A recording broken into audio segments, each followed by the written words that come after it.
All right, welcome everybody to the Sci-Exploitation Escape from Planet Omega-12 Indiegogo first ever launch party. I'll probably be doing these pretty regularly during the campaign. But first, I want to welcome Scribe Light to the live stream. Scribe, as always, thank you for joining me. Sure thing. Good morning, everybody.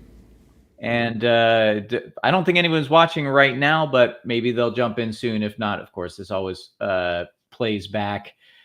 So anyway, yeah, I did this kind of impromptu last night as well, which was before the campaign launch, the Escape from Planet Omega-12 thing, crowdfunder. And I just wanted to start off with, I don't know if this is something I should have asked you before we started the stream. Is there a way for me to play this that we would hear sound, or is it no sound? So down underneath our portraits and everything, where you see the little mini version of the screen that you're showing, right? There should be a little audio speaker symbol. Let's see. Is that crossed out, or is it by itself? Let's see. Screen. Would I click on it? Well, if you click on the three dots, so if you click share screen down at the bottom of the control panel. Yes, we should. And then when you hit share screen, go over to the Chrome. Are you using Chrome? I'm using Firefox. Oh, it might. I don't know if they have it set up for Firefox, but if you can, when you go over to the window at the bottom of the little screen, there should be a share tab audio checkbox. And if you see that, then you can share the audio. If not, you can just play the video. Okay. Well, we'll do that. We'll do this. Oops. Let's see. I'm just gonna let this play because there's no audio to that, which is what I had playing last night, which is some animation samples. And I want to say good morning also to TJ Basham, who is listening or watching. I just saw him in the chat, and he is someone who has been very supportive of me through the years. He was a supportive of my movie, The Quantum Terror. So hi, TJ, and thanks for dropping in. Hey, TJ. So yes, let's see. So what are we doing this morning? Well, first of all, I guess I'll just kind of give the pitch over again, which is, what do you think? Think I should start with how I'm doing this movie, or what the synopsis of the plot is? Because both are, to me, very interesting. First off, why are you doing this movie? What is driving you to want to undertake this effort in the first place? Well, for me, it's a combination of my passion for storytelling and also for the kind of visual effects and practical effects work I've done over the years.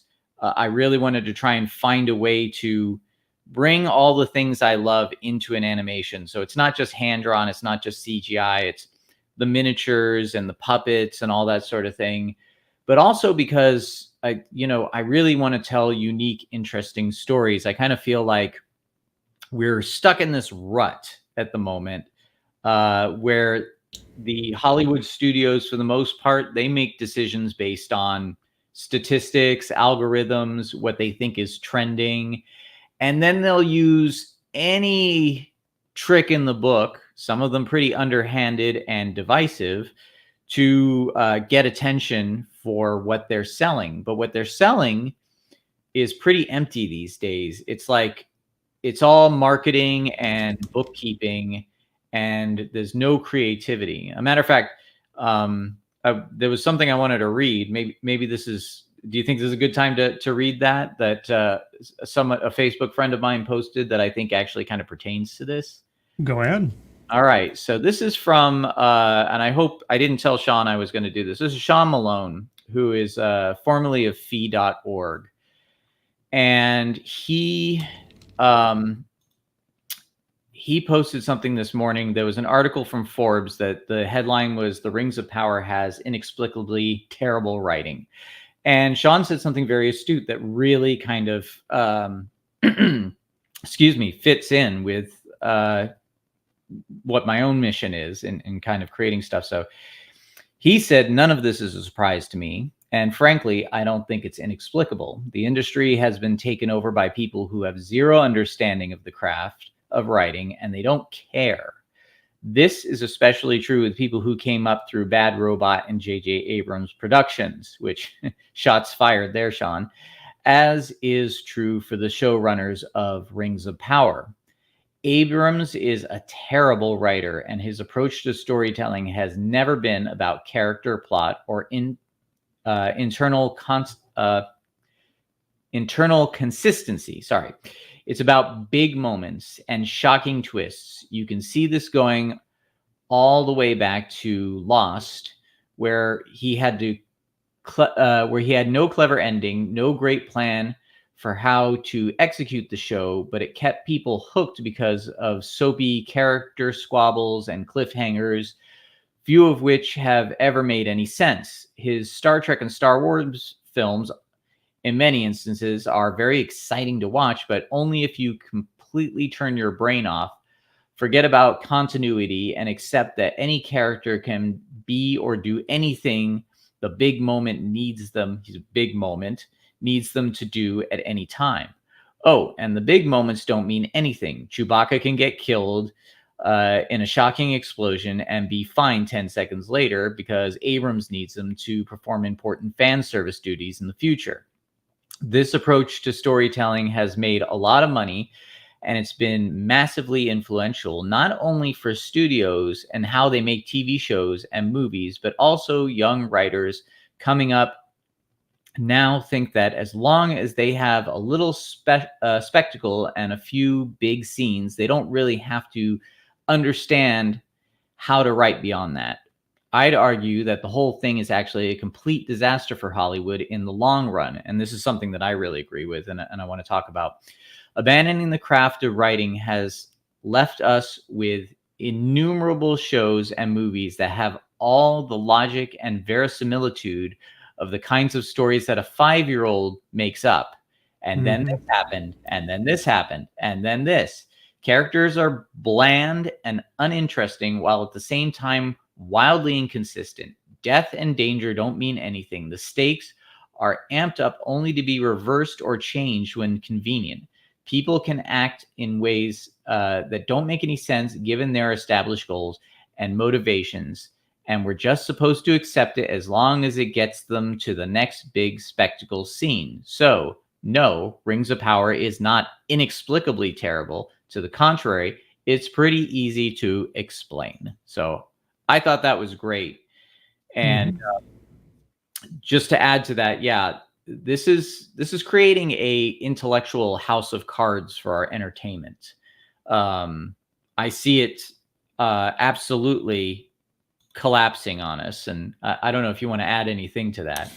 Well, I've talked about this, things like this several times in the past with my partner in YouTube crime at times, the Ranting Monkey. We've talked about movies lately and how you have these amazing trailer-worthy set-piece scenes that all by themselves, they imply quite a lot of importance or character or something. But then when you actually watch the film, you get to those points and there's nothing there. It's not earned. The problem is you have to earn those moments. You can't just drop them in without context, without effort, without character or emotion. Involves J.J. Abrams, at least. I think back to Super 8. Super 8, first time I saw was years after it came out. It was like, oh my gosh, he's the new Spielberg, and this is very Spielbergian, and this, that, and the other. And I watched that movie, and the only thing I remember about that movie is the sort of the last third or so, where out of nowhere, at least as far as I'm concerned, they start inserting this very highly emotional meaning to the relationships between fathers and sons. And the father characters in that movie and their sons, especially the one that was sort of like down on his luck. And there was no emotional weight to it because there was nothing leading up to it, no service was given to that relationship prior. And I just remember thinking, it's like, of all the things that Spielberg was able to get across very well in most of his films were the relationships between people and how that really made the movie. That really made the plot, because you can have fantastical things taking place left, right, and center in special effects. But if you don't believe in Elliot's relationship with his sister and his mother, then the relationship with E.T. doesn't make any sense. You can have the alien there, but if you don't have something worthwhile and well thought out underpinning it insofar as character, those set piece moments are just that spectacle and nothing more, not memorable beyond that. And so that's the thing that's missing, is not only care for the actual.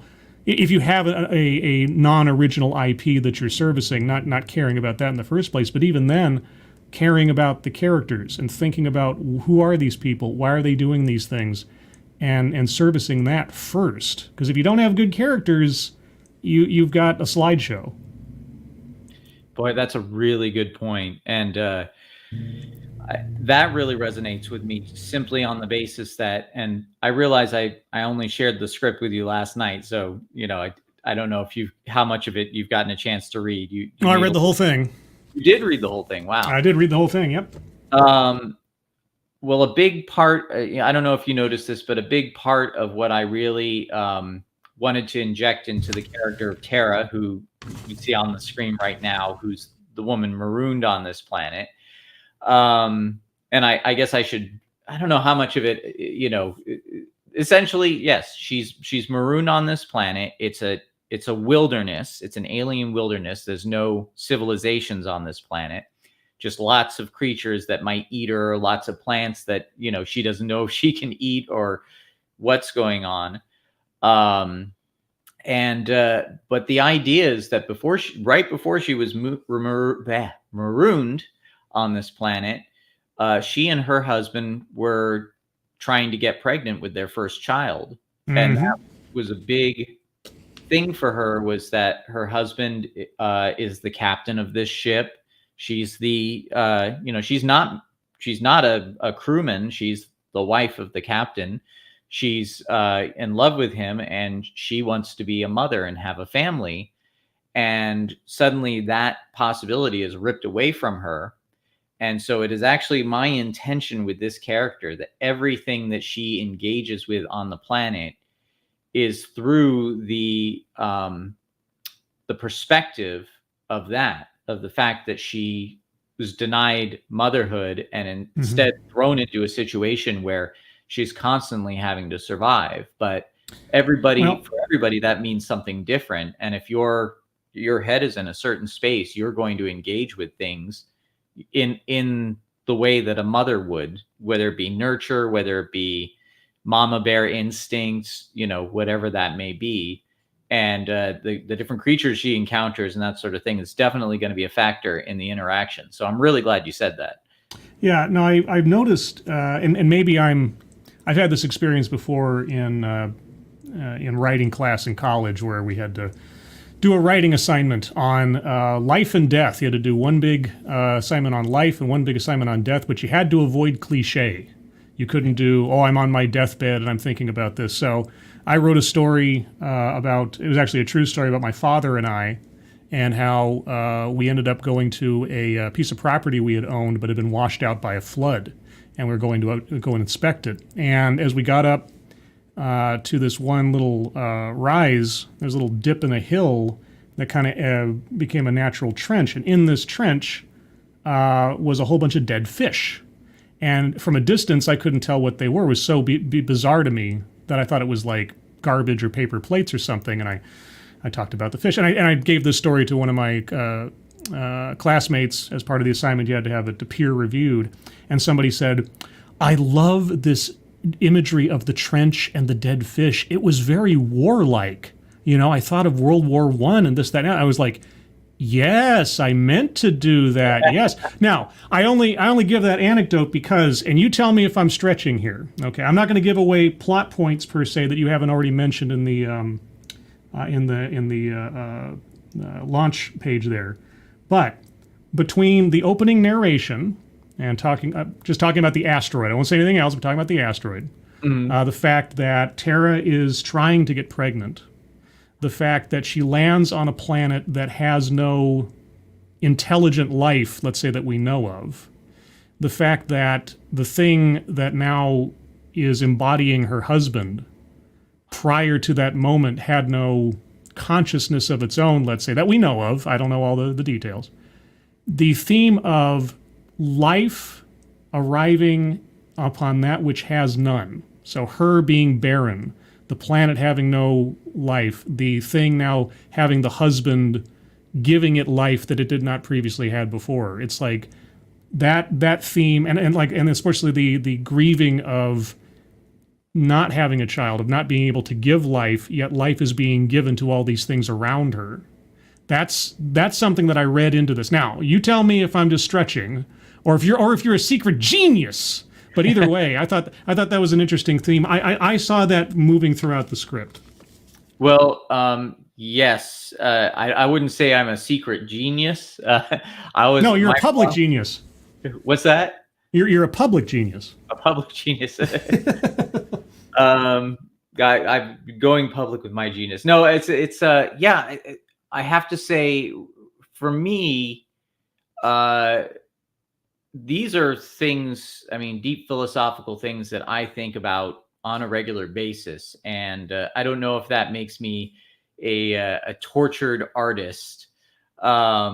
But you know, they weigh heavily on my mind. And as far as those themes go, yes, absolutely. They're going to run all the way to the end of this story in terms of, now I'm setting up this movie as like a story with a beginning, a middle, and an end. So it's going to have a satisfactory conclusion. But the idea is that I would like to do more movies if people really like this. I'd also like to do comic books where I have other writers come in, other artists come in and tell their story kind of in the same way of, you know, like episodic television, where the character, because of their situation is indefinite, you can kind of like reset every episode. You can have a new adventure. But if at some point the audience says, okay, that's enough, we're losing interest, can we wrap this up? We'd really like to see what happens. I know what the true ending is. I know how this all resolves, and it all comes back to that theme. Everything is, you know, and she's on a planet that is very savage and brutal, but it has secrets. And those secrets are more than just, this planet is more than just what it would appear to be, which is like an alien version of a prehistoric planet. And everything is going to tie into that one way or another thematically. And, you know, it's going to be a big learning experience for her. I deliberately made her very vulnerable. I didn't want her to be, you know, the cliche these days where the strong woman is always, you know, she can do everything. Like I wanted to take everything away from her, you know, right down to her clothes. You know, she's got some equipment from the escape pod. She doesn't necessarily know how to use it. She wasn't trained, again, like I said, to be one of the crew members of this ship. She just so happens the man she fell in love with was a captain, and he would take her with him. You know, the idea is they live on the ship. That's the life they lead. And, you know, through the years, if everything would have gone well, she would have probably learned a lot of this stuff. And, you know, it's not that she's incompetent. She's just not trained. And so she kind of has to be trained by this planet. But that, again, there's no one to, it's not like the military where it's like, forget everything you are. We're going to make you into what we need you to be. You know, she she's going to be shaped by her own needs as well as the experience on this planet. And I'm glad you saw that. This is something I try and work into all of my stories one way or another. There has to be some theme, and it's usually, you know, I'm a family man. I'm a husband and a father, and I watch my wife at, you know, what her priorities are and what her needs have been and how they've evolved over the years. That's all in the story. And again, I just wanted to tell a great, you know, but I'm, you know, at the same time, it's there to help the story be stronger. You know, really, I want this to be adventure. I want this to be cool creatures. I want this to be robots. And I want this to be something that, young men will watch, and young women as well. But believe it or not, even though this is a woman's story in a lot of ways, I still want this to be something that young men want to kind of watch and imagine themselves kind of as a self-insert character. Like, what if I was marooned on this planet with this beautiful woman? What would my adventures be like? Because as I said last night, that's kind of something that modern, what would you call it? Modern sensibilities are wagging their finger at a lot of young men saying, no, you can't have this. You can't have these fantasies. You can't fantasize about being brave and adventurous or attracting the attention of a beautiful woman in various stages of undress. You can't think about fighting robots and monsters. It's like, this story is here to say, yes, you can, and I'm going to give you all the material you could ever want to enjoy that and indulge in that kind of thing. And thank you, TJ, for saying so. You're still our only audience member at the moment. I don't know. By the way, Scribe, you may have a better idea of like the best times to do this type of thing. I figured launch on a Monday, everyone's kind of fresh. They're maybe not totally into their work, so they're checking their social media and that sort of thing. But maybe we're doing this at the wrong time. But no, the thing you got to remember, as with all things now, there's no time slot. If you make it, it's there for people to watch anytime you want. You can repeat it and rebroadcast it effectively all day. So, as far as getting a live audience, that takes some time. I mean, if you're having and if you're doing that, just not that it's important to this per se, but the watchword there always is consistency.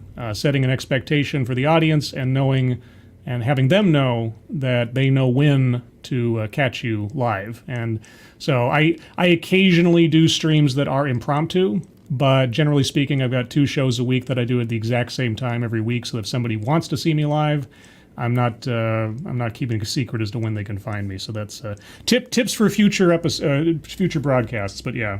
Gotcha. No, I'm still pretty new to this. Like I said, people who watch Pop Culture Minefield will probably know me from there. And even then, I'm inconsistent about hopping in and out because, Gary's got a consistent schedule. I'm always like, I've been working on developing this crowdfunder for a long time, which takes time.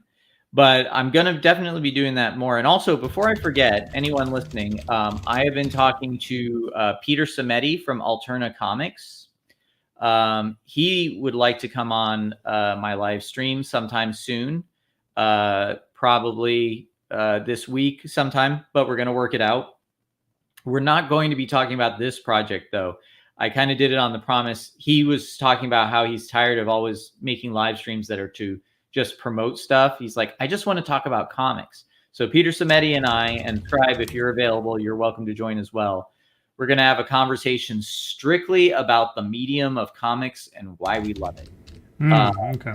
So that's, I have yet to work out the day, but yeah, so I'm really glad you saw that in the story. I'm glad that came through strong. And there's another draft to be written to kind of make sure that it all kind of fits in. Originally, I did write this as a comic book script, not because I wanted it to be a comic, but I really love the way that comic book pacing works and how you can kind of create the act of turning the page and looking at panels in threes creates this wonderful rhythm that really helped me to work out the story. And then once I had that rhythm, I translated it into what I wanted the animation to be. And of course, that being a different medium, that changed it again.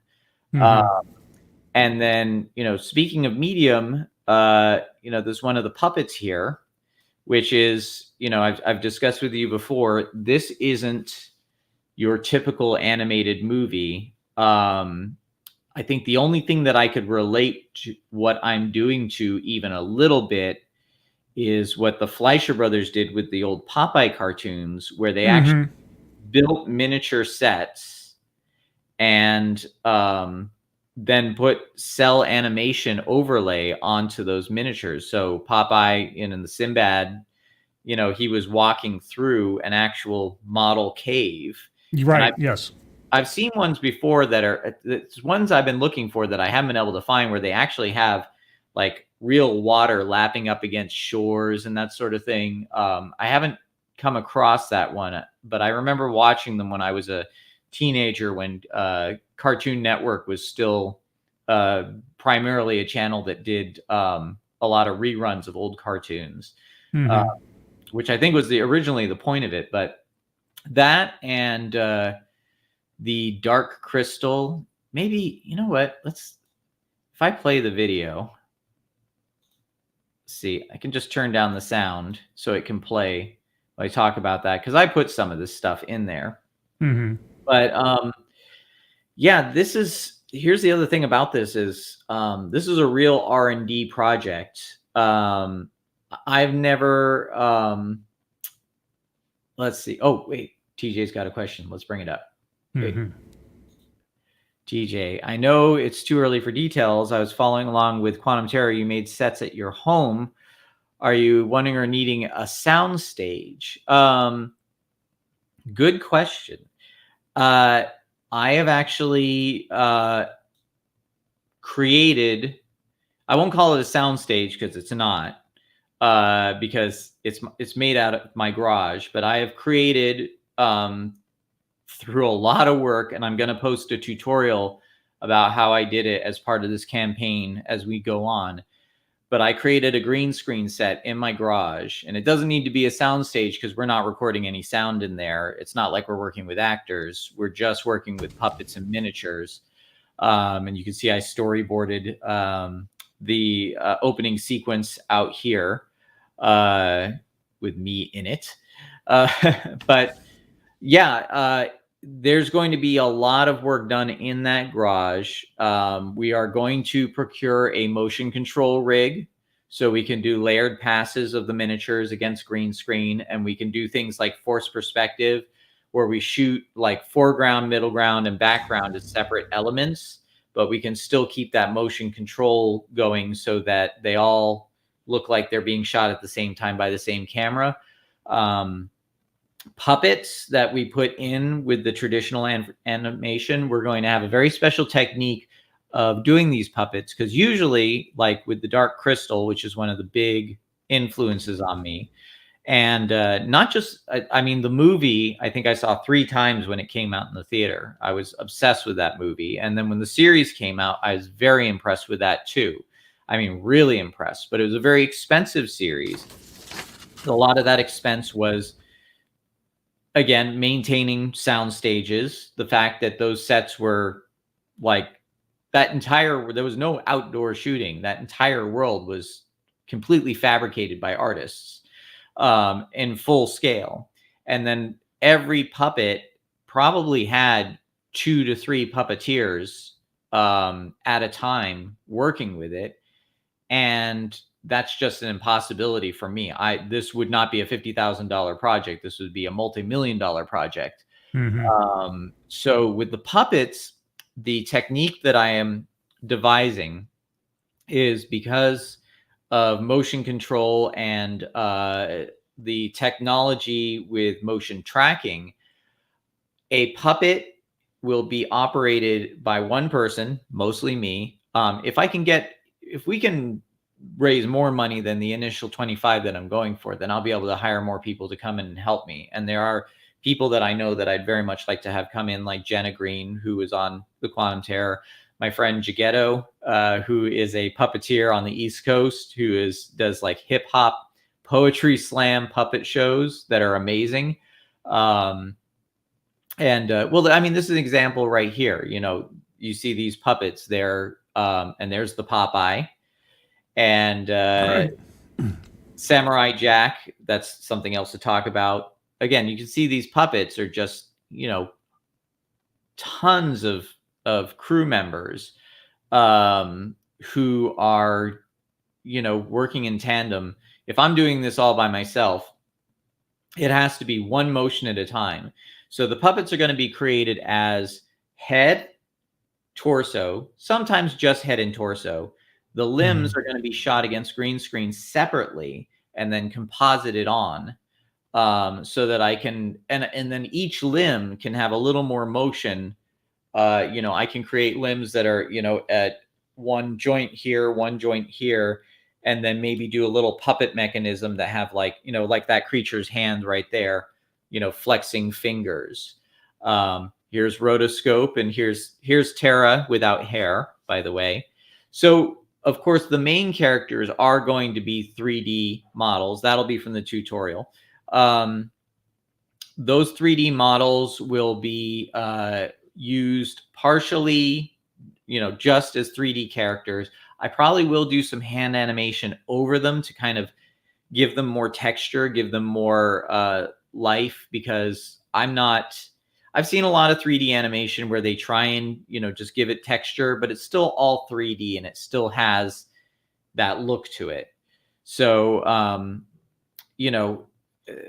this is a lot of these techniques are, let's turn that sound down there. A lot of these techniques are really to give that feeling of, I don't want to say realism in the sense of this is a realistic story, but just like with the Dark Crystal, you look at it and it is real. Or like Nightmare Before Christmas, I was just watching that with my wife the other night. It still, to this day, looks just as awe-inspiring and beautiful as before, because it's real. Yeah, there's a visceral nature to practical effects that, when they're done right, never age. Like, you can watch, I always think of John Carpenter's The Thing. The effects in John Carpenter's The Thing, that they are there in the room, more or less, with the characters, that they are tangible, they're visceral. In the back of your mind, you're like, yeah, this is a puppet, but all the same, it's so well done. And Rob Bottin, the effects artist on that project, he quite literally, he drove himself crazy working on that project to get everything down and get it all perfect and get it all well. The only flaw in effects that movie has at all is the very end, where they lean on stop motion, and the optical effect is so obviously not in the room with Kurt Russell. That's the only moment out of the whole movie where I'm kind of like, but otherwise that movie stands up to the test of time, will stand up against any CGI, as far as I'm concerned, especially when you look at the prequel they made, and they leaned on CGI, and it looks awful. So yeah, practical effects all day, every way. Well, I'll add to that as well. And by the way, Studio ADI, who I worked for, they did practical effects for the Thing prequel. Yeah. And they were all painted over by CGI. Yes, one of the, as far as I'm concerned, the movie itself has its own problems script-wise and all that, but it is one of, just as a fan of both the Thing franchise and those kind of practical effects, it is to that studio's great shame that they painted over that work. Because when you see the behind the scenes, the few behind the scenes clips that there are of those practical effects in action, it is amazing, and it is right up there, if not better, than what Rob Bottin was able to pull off back in the 80s. Well, and yet absolute travesty that those things were painted over. When I didn't work there at the time of that, I was working in a building 2 doors down from them while they were working on it, and I got to see the maquettes that they had built and the kind of inert characters that they'd built. They weren't operating them at the time, but I got to see all that before the movie came out. And Alex said, yeah, I think it's looking like it's going to be CG. And you could tell he was really, it's not just about getting a paycheck for him. You could see he was, really kind of heartbroken in a way, even if he wasn't willing to fully embrace that term, maybe. Well, he's an artist. Imagine painting the Mona Lisa, and then some guy comes along with a can of spray paint and says, I'm going to fix this up. It'd drive you absolutely nuts. I can't imagine what it was like for them. It must have been absolutely heartbreaking. Or even, even scanning it into the computer and then doing a full digital paint over, like, oh, it looks better. The colors are brighter now, this, that, the other. It's like, yeah, but it's still not tangible. Right. And, for me, and going back to, it's funny, going back to verisimilitude, there's something about and I can't quite explain it, but there's something about having those effects really in the room, even if they don't look 100% like they're real. I'm going to refresh this and see how we're doing. Nope, we're still at 25, which is from TJ, by the way. Thank you, TJ. We'll get there. This is, we're only a few hours in. Don't panic, Christopher. Anyway,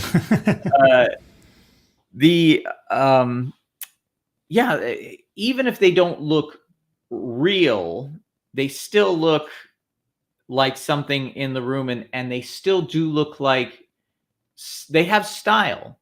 And this is a conversation that I had with Jordu Shell when I interviewed him, who's a very prominent effects sculptor. But even he said, like, his style was, he said, I try and imitate nature's style. And he went through a thing, and this is a very interesting interview about why he feels that nature has a style. But it's, CGI kind of, and there's a CGI, different CGI artists have style as well, but it's always CGI. And so, and I'm going to use that as a tool myself, but I think you've got to think outside of the box and get that style in there, because that's really what people, I think, are coming for. I think this quest for ultimate realism, this idea that, realism is what's going to keep people in the movie, and if you don't stick to realism, it'll take them out. It's like, no, that's not right. It's that just like there's a verisimilitude to story logic, because you can find plot holes in any story if you dig long enough, or inconsistencies or things that are wrong. But I think there's a story logic and a verisimilitude that's an emotional verisimilitude that will keep the audience invested. And I think if you are just consistent with your style, like the Indiana Jones movies, you talked about like the, composite shot in The Thing. There's a scene in the Holy Grail. Is that what it's? Yeah, it was Indiana Jones. It wasn't Indiana Jones. There was The Last Crusade. The Last Crusade. Thank you. I was going to say that's not right. So there's a scene where he throws the guy out of the hot air balloon, and then he turns around and he shakes his fist at the hot air balloon as it flies off.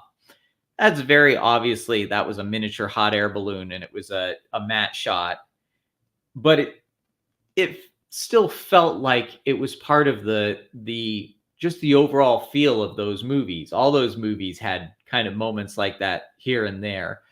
And it still worked. Or, with old matte paintings, it's like old matte paintings, it always had to be a lockdown shot. If the matte painting artist was even a little off, you could tell that it was a matte painting, but it was still a beautiful matte painting. And the other advantage those movies had was that they were based off of old-time serials that employed that kind of technology and that kind of artistry in telling the story. So you could get away with saying, well, that's appropriate to the style. So even then, it's like, even though at the time they were probably the height of special effects, making use of those types of effects were completely appropriate for the content they were making. Yeah, and this is something that, I don't know, maybe I feel like audiences are not appreciating that anymore. I mean, it's not up to me what audiences appreciate or don't appreciate, but I think they're kind of everything's being kind of like put into this wind tunnel that just blows all the rough edges off of everything until it's all smoothed down to the same exact thing every time. And I want for this project to bring that kind of back. That's why I want to, I do want to use CG. The characters will be CG models, but I do want the option to do some hand-drawn frame by frame over them, incorporate them into the miniatures. And then, within the miniatures and the puppets and the compositing, I will do, particle effects, lighting effects, things to bring it all together so it all looks cohesive. Another thing I'm really inspired by, and I know this isn't going to, resonate with everybody, but the Star Wars prequels, whatever you may think of the story, this is kind of a big thing that they did. They were still doing puppets and miniatures and compositing, along with their CG characters. And it kind of gets harped on as just being this all CG movie, but no, it wasn't. There were a lot of freaking models and puppets in that movie, and real sets, and it had a cohesive style, and it was colorful, and it was fun. I mean, was at the end of Revenge of the Sith, or no, the opening of Revenge of the Sith, where they're fighting in the atmosphere, and you have all those rich purples and colorful things going on in General Grievous, and just, it was like, for me, it was like the last thing I watched that really stood out right before everything started to become this like Zack Snyder desaturated, everything looks like mud, that we're still I see the latest trailers, people are still complaining about it. They're like, why is everything like look dreary and yeah. So well, anyway. part of the reason is that they make it, they mute out all the colors, because if they didn't, you could probably see how cheesy the CGI actually looks. Yeah. Toning down the colors covers up a multitude of sins, and so I think that's also part of it.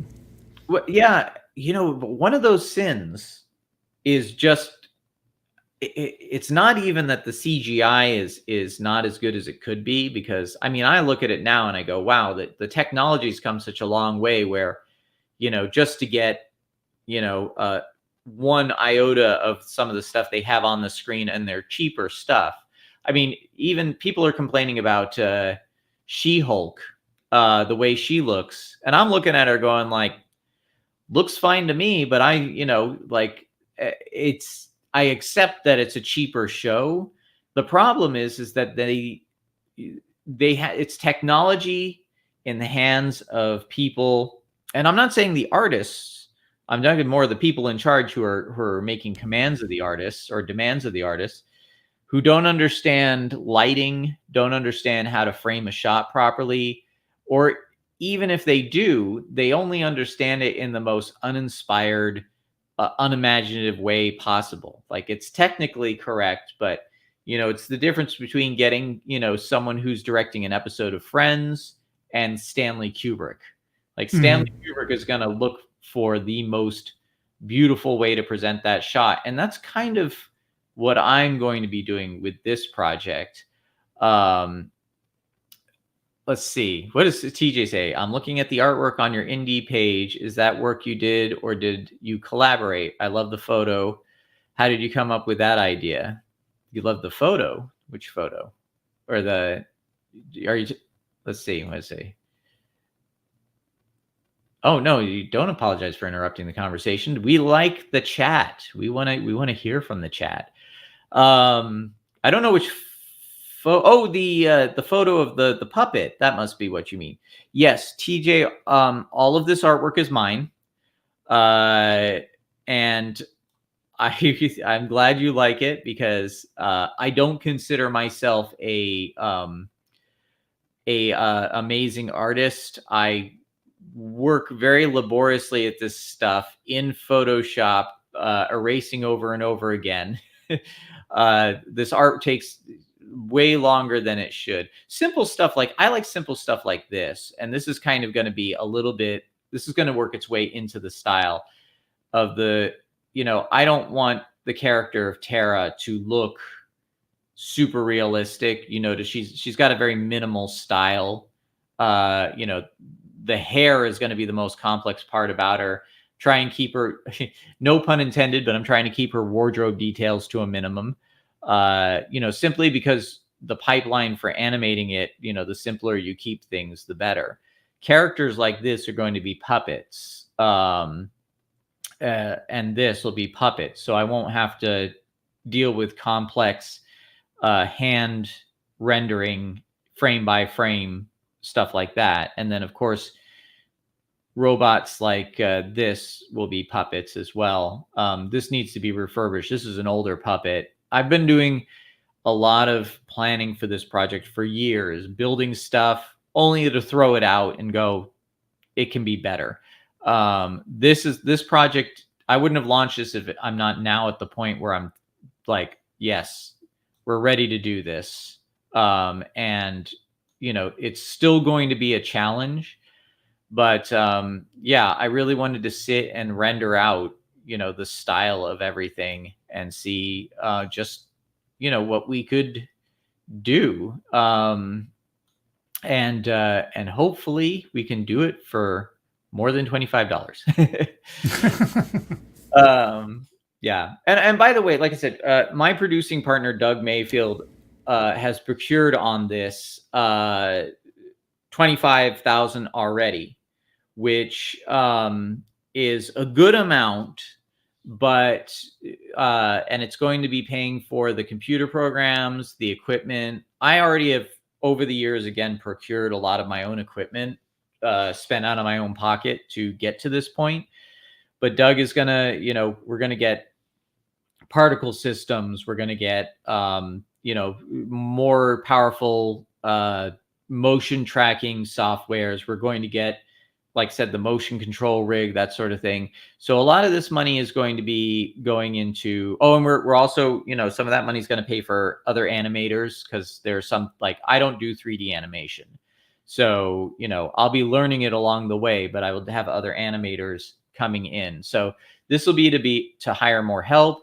This will be to help maintain the spaces that are required for these sets, buy the materials that it requires to build them, even though we're using cheap materials, mostly foam, Sculpey, latex, the things that not just the actual puppets themselves and the sets themselves, but, they require rigging to hold them up properly, that sort of thing. So, really a lot of this is about getting this money is about maintaining the space throughout the year, because it takes money to do that. And, so we want to make sure that this project is even though it's an indie project, even though it's just being done primarily from within my home, not 100%, but primarily from within my home. We're going to be working with voice talent. We're going to be working with animators outside of there, but it essentially requires a studio space that needs to be maintained. And that's what this 25,000 is going to do. It's going to ensure that this is a full production, like that is 40 hours a week, that can go for an entire year, and then at the end spit out this movie, which again, I hope is the first, volume 1. So we'll do Escape from Planet Omega-12 volume 1 and then volume 2.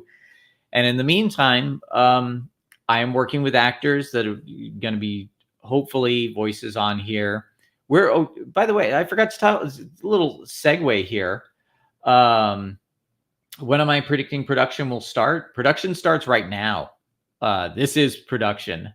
I am literally going to hop from doing the social media, the promotion for this, over to the crafting table, into the garage, builds, like I've already started. So it is, yeah.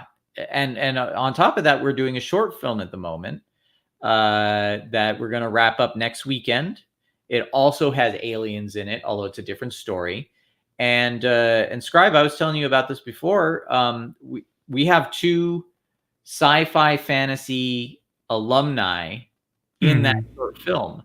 One is Val Merrick, who has done work on Conan and Vampirella, and Howard the Duck, of course. TJ, I know you like Howard the Duck. He's done a lot of sci-fi stuff. He did Blue Cat with James Hudnall. And then we have the daughter of legend Frank Frazetta. Sarah Frazetta is also playing a character in this short film. And both of them are fantastic in it. I've also got returning actor Matt Blackwell from the Quantum Terror, but I'm nerding out a little bit, because to have that, it's like, that's like comic book pulp pedigree right there. And they're coming and acting in my film, and they're really wonderful people. I consider them friends. So I feel very lucky on that front.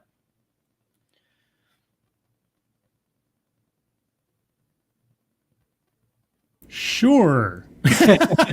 Like, yeah, that's great. No, I mean, the fact that you've been able to pull this together from all these different places, especially that's the one thing about the benefits of the internet and everything, is getting connections with people that in the olden days would be otherwise unreachable, and sort of breaking down that barrier of, some kind of mystic wall between you and someone who's well known or involved in the industry that you want to get involved in some way, shape, or form. So good recovery. Yeah, but hey, I'm doing my best here. My Ed McMahon skills are still kind of rusty. So what would you say is your biggest influence, if you could name like one particular influence for this project? Because I mean, my first thought, obviously, something like Barbarella, or maybe like John Carter of Mars kind of thing. But maybe I'm overstepping. Yeah, I would say John Carter of Mars, or as we know it, the Princess of Mars, or the Barsoom novels, is probably number one in terms of the story, because it's an alien planet where people aren't wearing a lot of clothes, just like in those novels. Absolutely. I will also say, just animation wise, Genndy Tartakovsky with Samurai Jack. Mm. When Samurai Jack came out, it's funny when they first announced it and they showed it, I was like, it looks like the professor from the Powerpuff Girls. This is gonna suck. And then when it came out, I lost my damn mind. Mm-hmm. I was like, this is everything that I ever want to do, is what this guy is doing in terms of storytelling and the way he uses disciplined, minimalistic action, and obviously they were animating on a budget, so they had to keep it simple. And then my brain just went over to Princess of Mars, because I had read, I think I've read the first 5 novels. I know they kept going. I heard that they didn't kind of all hold up, but maybe that's wrong. I don't know. It was, the theme and the story kind of, I think, outstayed its welcome after about the 4th or the 5th novel thereabouts. But I mean, your mileage may vary. Individual stories have their strengths. Yeah, I mean, I really loved like the Chessmen of Mars. Was very cool, and but this guy was just this tough as nails badass warrior who just like had no compunction about stacking bodies up in a fight. And again, Deja Thorin was this beautiful red Martian woman who didn't wear any clothes and was kind of haughty towards him a lot, but loved him very much, and he was always getting into fights to rescue her. It's kind of like Popeye in a way, actually, when you think about it. And I wanted to tell stories like that, but at the same time, I didn't want to. I'm very much into making all the hard work that I put into everything count for me. So I didn't want to do a fan fiction thing where I was like suddenly like, well, you can publish this, but you can't make any money on it because of the rights. I mean, that's why I never made people are like, you should make an Aliens fan film.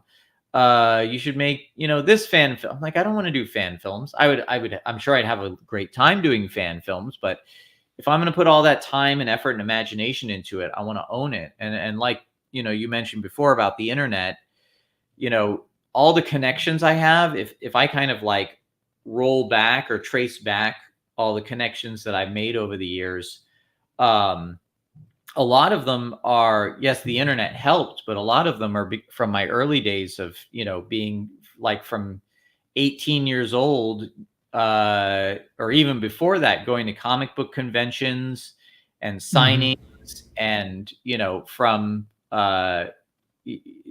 just showing up to those things so much that everyone started to know who I was. So, my friends Jackie Estrada and Batten Lash. Jackie does the Eisner Awards. Batten did Supernatural Law with his Exhibit A press. which led me to meet people like James Hudnall and Val Merrick, who are now good friends, and which got me into Facebook groups with them, which led me to meet Gary, which led me to meet you. Studio ADI was a result of me just being a absolute madman in terms of absorbing behind the scenes featurettes on, even before DVDs, I used to record them off the TV. If they would have a behind the scenes about Star Wars or any special effects driven movie, I would pop in a VHS and record it. And I had a library of just behind the scenes stuff that I'd watch over and over again. So when I happened upon Studio ADI, and that was like a miracle of an accident, I was working at Lamps Plus as a catalog artist in Photoshop. And I would go on walks every day. And I'd heard there was a special effects studio around, but one day they had someone outside working on something, and I would like freaked out and grabbed my friends and we ran over. And that's when Alex saw us and said, you want to look around, you want to tour? And there was all the stuff for what they were working on with The Thing and their showroom, which has been featured behind them in every interview they did on all those featurettes that I did. And the fact that I was like, it's funny, I didn't recognize him. And then when we went into the showroom and he's standing with the alien and the predator fighting behind him, I'm like, oh crap, I know who you are.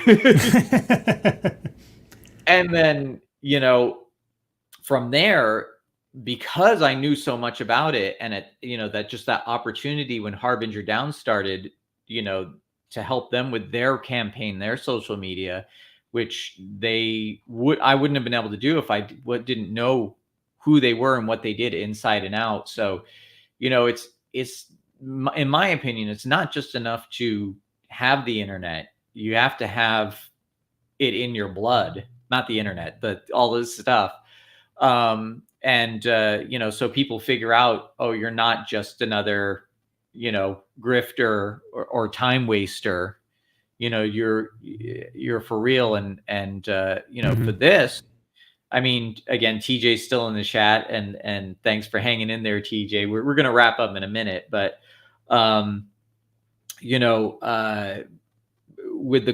with the Quantum Terror, I mean, that took me a long time to pull together, and a lot of mistakes, which I'm now I won't call them mistakes, but learning experiences that caused it to take longer than I wanted. And I've, worked those bugs out now. So I'm confident that I can create the second one in a lot more efficient time and do it even better. Got better equipment, more knowledge.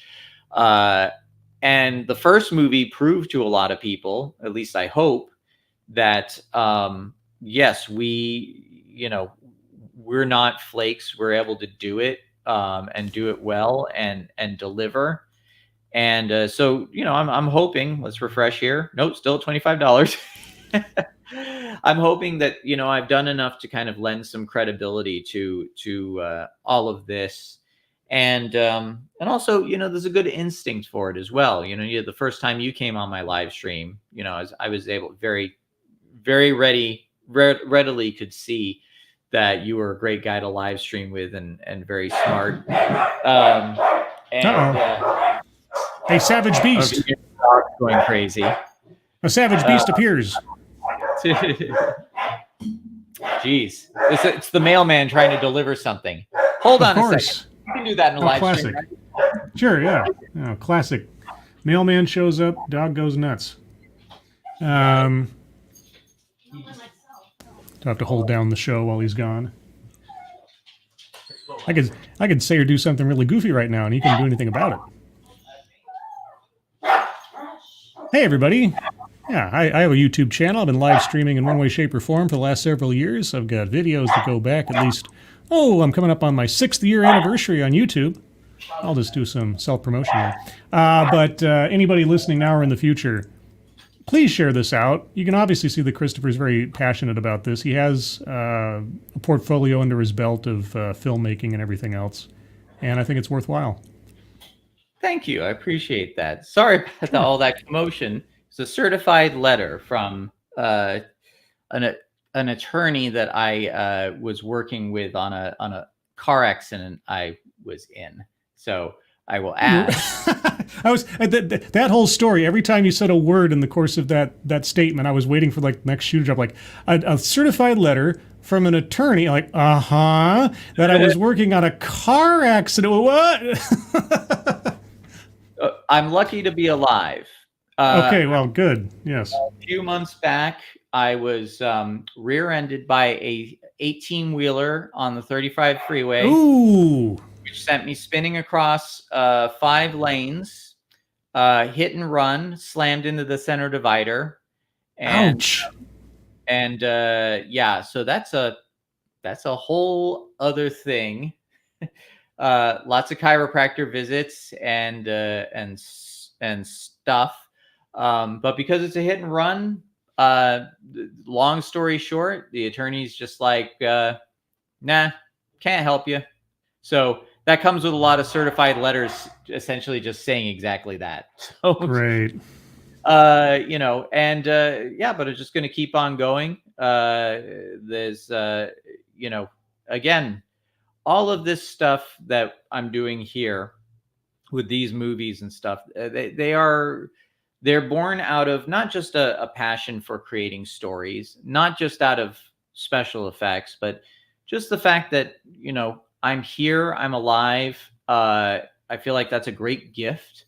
And I don't want to waste it. If I've been given talents, if I've been given stories in my head, which I don't 100% believe come completely from me. I think there are results of all sorts of things that are, coming from outside, whether it be our experiences or something divine. And that I think that's worth something, that's worth pursuing, especially in a time where so many people seem to view art, storytelling as just, cynically as a way to, be a platform for some form of propaganda or ideology. Mm-hmm. That's not what art is really here for. Art is something that is, the certain parts of it we can quantify. Other parts of it are transcendent. A good piece of art, especially for me, it's like coming away from like a good, like a performance at a theater, or some great piece of music, or just a book that in a certain time of your life you spent time with, and you'll never forget it because it wasn't just the story, it was the story at that time in your life. It renews you. And that's what I'm trying to create here is I feel, and I've said this in my statement, there's a lot of the stories that we're being given right now from the big studios. It's like top ramen. You can eat top ramen till you're full and you're still going to feel depleted because all you did was fill your stomach. There's no nutritional value there.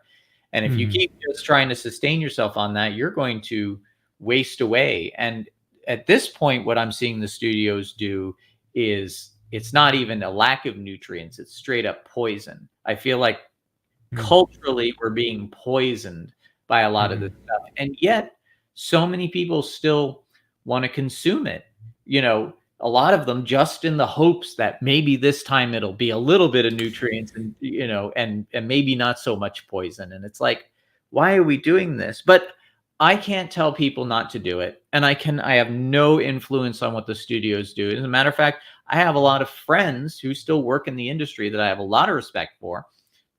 And I worry that they might hear this and think that I'm like trying to come after them and what they do. No, I want better stories for them too, because I think they deserve that. So all I can do is try and, give my little contribution of, one little bit of infusion of something that I think might provide some of that nutrients and be, like I said, I'm just one little pebble in the ocean, but there are others. I'm just throwing my hat in with them. Like I said in the campaign, and maybe, at some point, one of us will throw in just enough of what we have that'll add to it all and tip it back into the direction that I think it needs to be. So I don't know about you, Scribe, but I think that's a great note to end on. I haven't pat myself on the back for that. Yeah, sure. Go ahead. Do that. Yeah. Don't break your arm. It's fine. All right. Well, thank you for our one live listener, TJ. Hey, TJ, star of the show. Really appreciate you being on here, man, and really appreciate you being the first person to throw in. I know more people are going to because they've told me they're going to. I'm probably going to have to message them directly and go, hey, it's live. A lot of my time is going to be spent like that. But thank you if you're listening after the fact. I'm going to be doing more of these. Hopefully, Scribe can keep coming back. Although, Scribe, I don't want to monopolize a whole bunch of your time because you are also a YouTuber who does interesting. You do commentary on shows as well as TED Talk commentaries, which I think is really cool. So everybody listening, please also subscribe to Scribe on YouTube and find him on Twitter as well and follow him. Do you have any other social media, Scribe? Nope.